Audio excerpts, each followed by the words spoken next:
Now, when a Thai dish and a Mexican dish love each other very much, something tasty happens. Let's talk about that.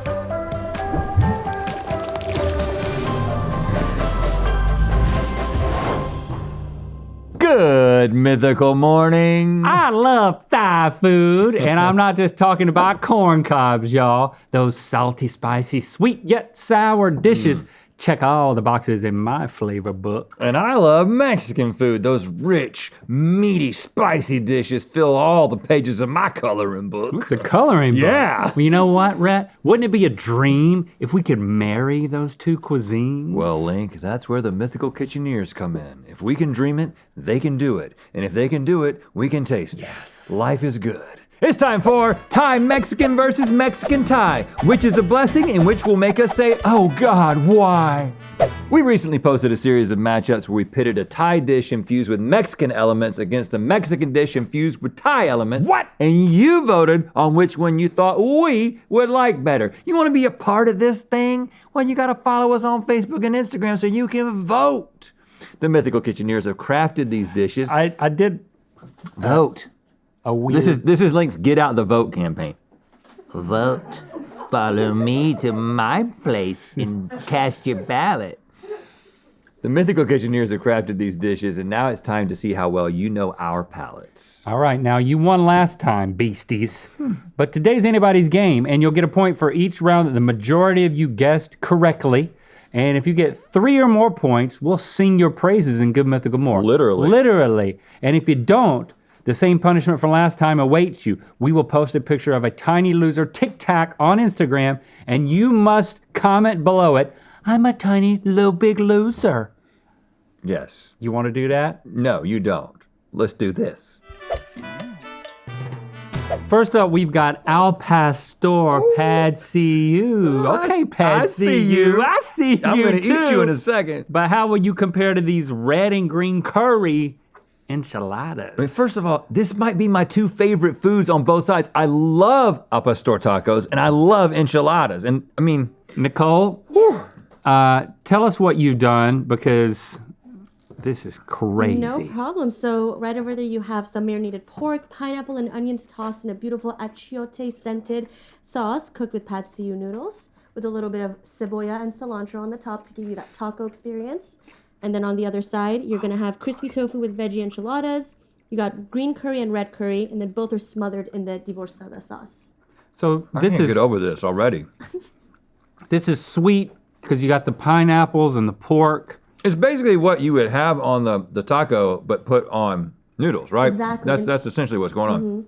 Oh man, I mean, you're getting that food truck experience, Love it. but in more of a sit-down restaurant. I've always wanted to Thai just fork environment. that stuff out of a taco and right into my mouth, so. I could see this coming out of a 2 a.m. food truck window on one of those like cardboard container things. Just a conveyor belt into my Just mouth? wolfing it down. Now, is this spicy? It's a little spicy. The Is it food gonna be today is gonna spicy? be a little spicy. Okay, Okay, red and green curry. I'll go with the green. I'm gonna start with the red. Crispy tofu, you say? Crispy tofu, I say. And then on top there's a lime leaf crema, a little bit of queso fresco, and Thai chilies. Don't say I didn't warn you. A little spicy. Woo, that's nice. Let me get a little bit of the greenie. It's hot. It's hot. Where was the hot part? I thought it was inside. It might be some of the stuff on top. First of all, that totally works. Like, Oh yeah.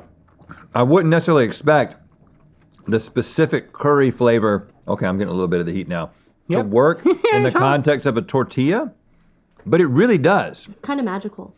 But I don't think it works as well as this. No, I mean this actually just feels kind of still like an enchilada. Totally. But this is a brand new occasion to This feels like celebrate. we've broken new ground. Yeah. So why don't you break the yellow tongue out? I kind of want to just keep eating it though. Wait, there's a lot more to come. Okay, so we're going with the Al Pastor Pad See Ew. Oh God, so good. 63% of the mythical beasts thought that you would like the Al Pastor Pad See Ew better. Yeah, and I mean you're just guessing. based on descriptions. We're actually eating. So it's not easy for you, I'm gonna keep eating. especially when these are both so competitive, but you did it. All right, next up we've got ceviche spring rolls versus chicken larb nachos. Fresh versus indulgent. Which snack will we find more appetizing? I've got some questions about larb, but let's save it until after we've dove in. I understand this. This feels relatively straightforward. It's a spring roll, but there's, now ceviche, that's when stuff's cooked in like lemon juice in the sun. That's not in the Not sun. in the sun. I don't think in the sun. Don't, hey, listen. You even pour if- lemon juice and you put it Even in the if you're sun. desperate, if you're ever offered a meal that he has prepared, I left it in the sun for you, it's fine. Well, what cooks it if not the sun? The citric acid in the citrus, man. Tell him. How do you see it without the sun? So it's basically everything that you would get in a ceviche Yeah. bowl, which is one of my favorite apps, by the way. Right. And then putting it into a spring roll, and then what's the sauce? So that is clamato that we reduced down into a ketchup-like consistency. Clamato. I once saw a guy allergic to clams enjoy a clamato until he realized it was clamato. Then what happened? Oh, well, I mean, I don't know. I had to get home. Peace out.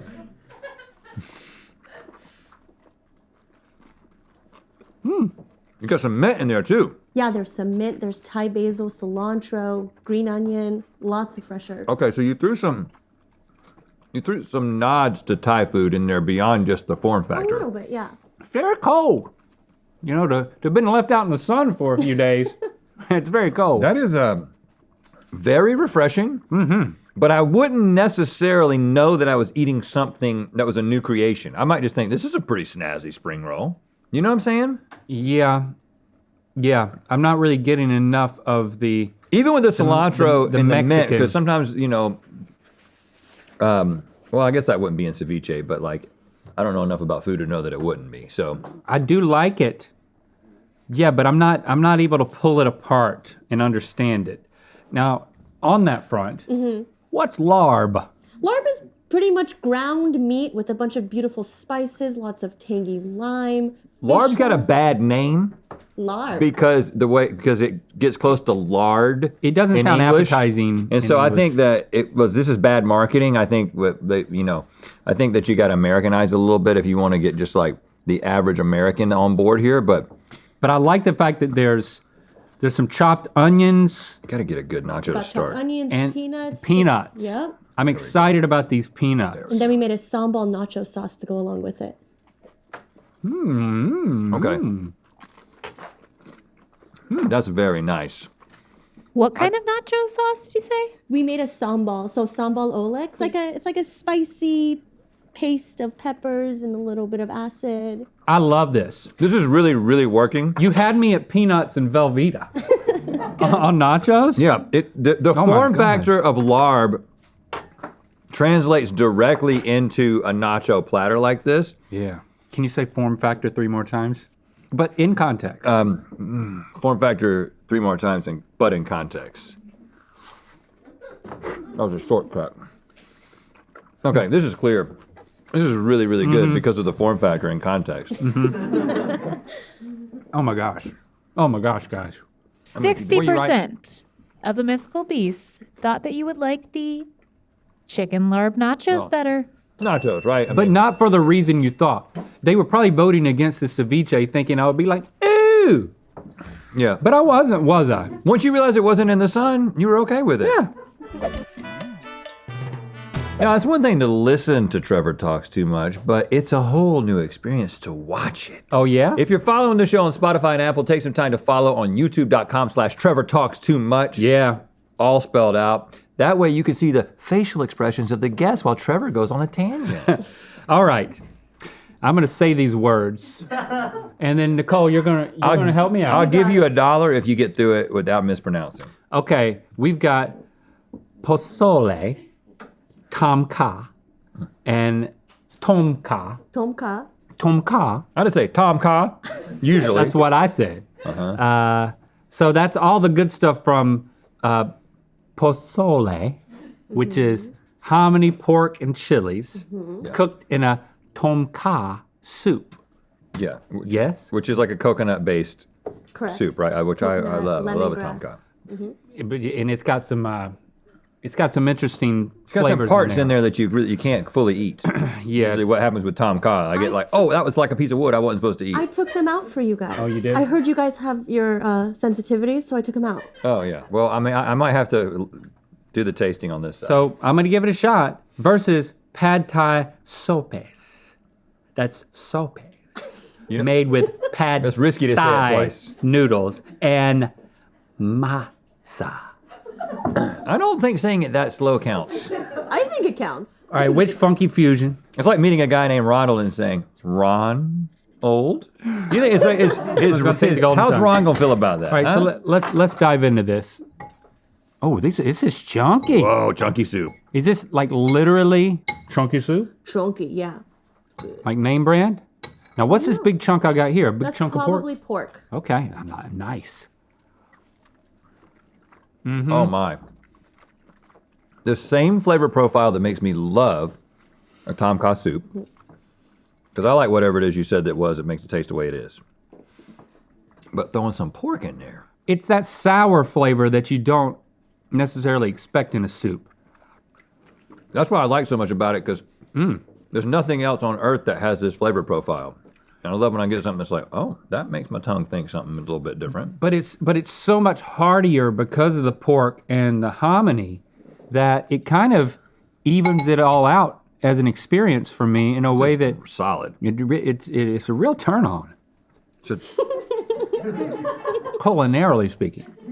well, where does that hit you? What part of the body does that hit you? Like deep in the throat. Oh, deep throat. Okay.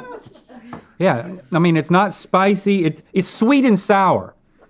And, you know, it's really good. I think it's an improvement on Tom Kha soup. I think so too. I'm definitely saying that. Okay, and And then we've got this whole thing, pad thai soup. how do you suggest we eat this, Nicole? Pick it up and bite into it. Oh, there's peanuts on this too. Oh.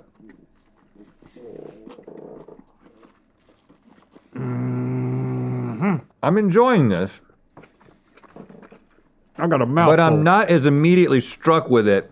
And I think the reason is because I'm getting the noodles on top of the corn. The masa. It's carb heavy, I'm not gonna lie. And so the carb heaviness Yeah. of it is making it like, I'm not immediately, the soup is calling me back. We you need know? more sauce.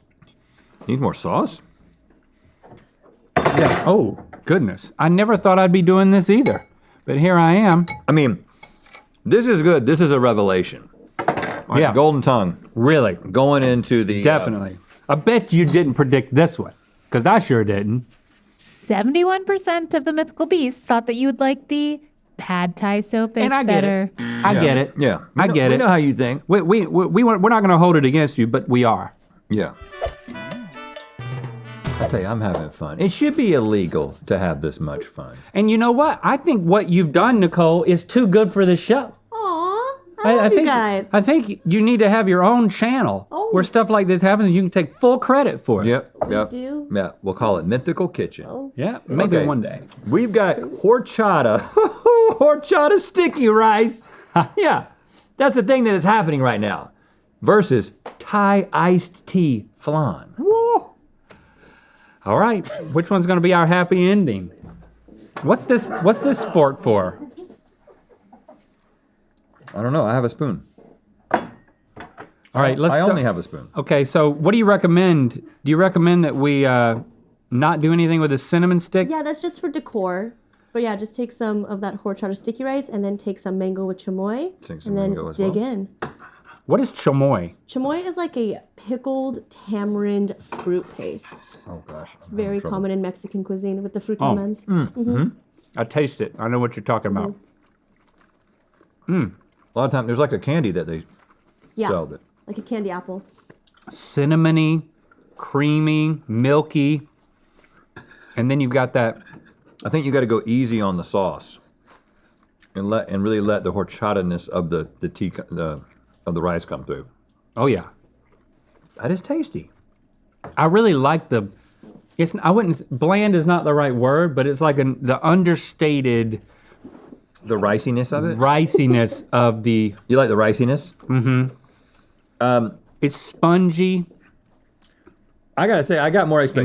expectations for the flan because I love tea flavored things looks like amazing. tea flavored ice cream, tea flavored pie. Let's dig in here. And we got to do a dink and a sink before we get through this experience. Dink. And sink it.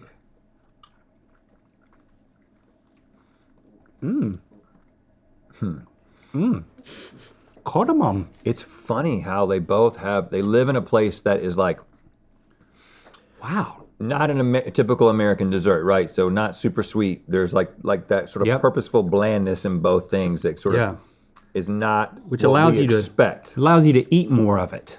And feel What less do you have guilty. in this? It's So milky. So it's Thai tea. We made our own Thai iced tea with cardamom, star anise, a little bit of cinnamon. We steeped it for about 12 hours, and then we made a classic custard with it. Oh God. Yeah. This is I tough. love the consistency of flan so This is much. so good. I don't even like tea things. I prefer the flan. This feels like just the way it's all working together. I feel like I slightly you kind of prefer- have to kind of make a bite out of this and get Yeah, it just yeah, right. you do. But this is just like it's all just perfectly made. Well, you've got the golden tongue. I slightly prefer the horchata sticky rice, but because I'm liking this so much, and I typically don't like tea stuff, I have to go with this too. Okay, well I'm not So gonna we're in argue with you agreement. because I'm on team. It all comes down to this for you, whether you get a jingle in more or if you you embarrass yourself in the comments on our Instagram.